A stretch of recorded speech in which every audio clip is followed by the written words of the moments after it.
To'lqin Siddiq qo'ng'iroq. Qaytayotib maktabdan ukasiga Nodira maqtanib borar edi, og'zi tinmasdan sira.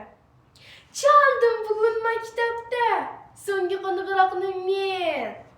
O'quvchilar ichida a'lochisi edim eng.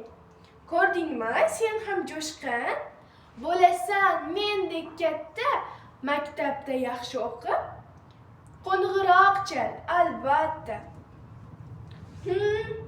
Deb jo'shqin opasiga bepisand. Ko'rdim o'sha qo'ng'iroq, sinfimizda turadi.